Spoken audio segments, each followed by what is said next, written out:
Hello दोस्तों, आपका YouTube channel में बहुत बहुत स्वागत है।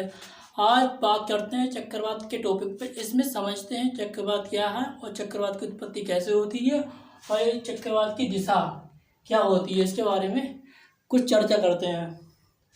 पहले पहले बात करते हैं निम्न दाब और उच्च दाब क्या होता है, उसके बारे में समझते हैं कुछ। उच्च दाब समझिए, उच्च दाब क्या हुआ है। मान लो एक बॉल है, पूर्ण रूप से फूली हुई है। इसमें मान लो 10 व्यक्तियों को बैठाला जाए तो क्या होता है, इसमें यानी कि व्यक्ति को बैठाला गया तो बॉल है दब जाती है कुछ।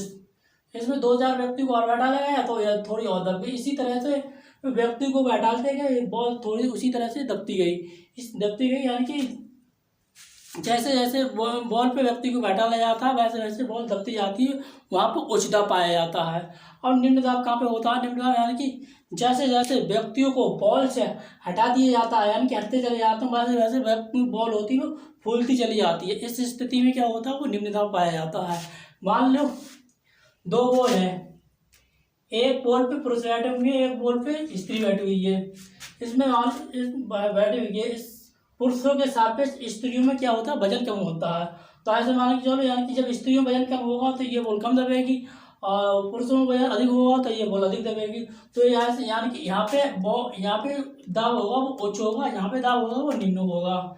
इसी तरह का अब बात करते हैं चक्रवात क्या है। चक्रवात की आप ये समझ गए होंगे निम्न दाब और उच्च दाब क्या है।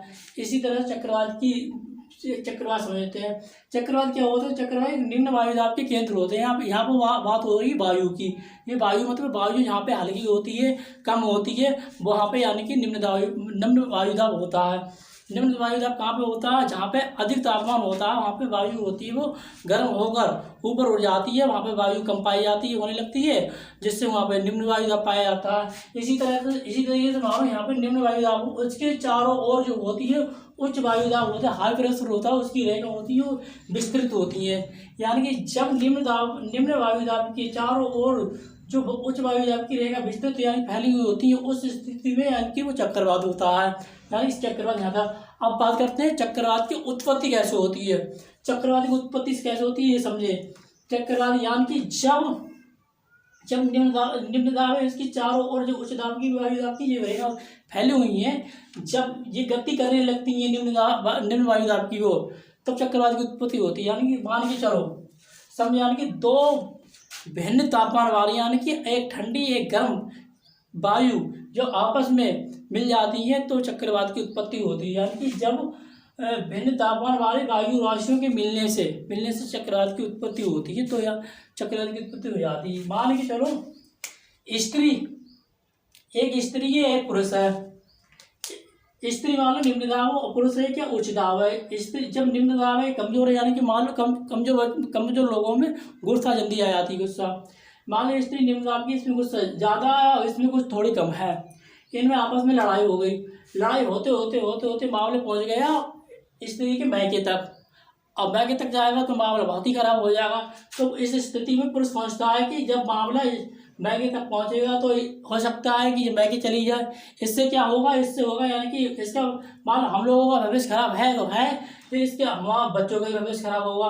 तो ये पुरुष सोचता है बच्चे के भविष्य को ध्यान में रखते हुए स्त्री को मनाने लगता है। जब स्त्री को मनाता है तो ये उच्च दाब हुआ, ये निम्न है। तो जब इसे मनाएगा इसके पास जाएगा यानी कि गति करेगा। जब यानी कि यहाँ से इधर को आएगा तब इसके पास आएगा तभी मनाएगा। जब मान जाएगी तो फिर इनमें मिलन हो जाएगा। यानी कि जब मिल जाएगी तो मिल जाएंगे तो एक हो जाएंगे। इसी तरह से यानी कि जब ठंडी वायु हमेशा गर्म वायु की ओर चलती है, यानी कि उच्च दाब होता है वो हमेशा निम्न वायु दाब की ओर चलता है। तो जब उच्च दाब और निम्न दाब आपस में मिल जाते हैं तो चक्रवात की उत्पत्ति हो जाती है। जो अब हम समझ गए चक्रवात क्या होगा, चक्रवात की उत्पत्ति कैसे होती है इसके बारे में भी हम समझ गए। अब बात करते हैं चक्रवात की दिशा के बारे में। चक्रवात जब मान लो निम्न वायु दाब के केंद्र होते हैं तो केंद्र से जो बाहर की ओर जो वायु दाब होता है वो बढ़ता है और बढ़ता चला जाता है। तब ये क्या होता है, यानी केंद्र से बाहर की ओर वायु दाब बढ़ता चला जाता है तो पर्दी से जो हवा होती है वो केंद्र की ओर चलने लगती है। इस स्थिति में क्या होता है, उत्तरी गोलार्ध में जो होती है वो घड़ियों की सुइयों की विपरीत होती है चक्रवात की दिशा। और दक्षिणी गोलार्ध में अनुकूल होती है। ये हुई चक्रवात की दिशा। जब चक्रवात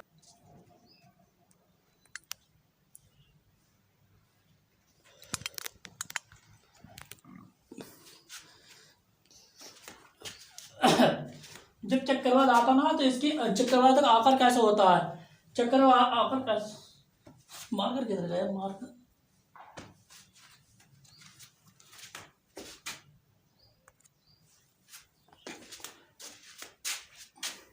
अब बात करते हैं चक्रवात का आकार कैसे होता है। चक्रवात का आकार एक अंडाकार होता है, जो नीचे से छोटा छोटा अंडा गोला गोला बनते बनते बनते बनते एक बड़ा बड़ा गोला बन जाता है ऊपर। ये चक्रवात का आकार है, यानी कि एक अंडाकार का होता है जिसका आकार बी आकार का होता है, यानी कि चक्रवात बी आकार का होता है।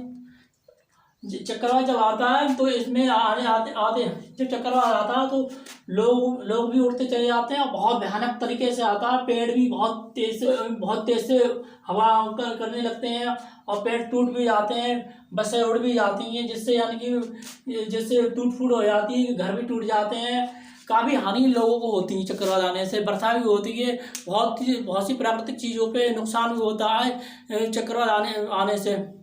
समझ में आया होगा आप लोगों को चक्रवात के बारे में। थैंक यू, जय हिंद। मिलते हैं अगली वीडियो में अगले टॉपिक के साथ।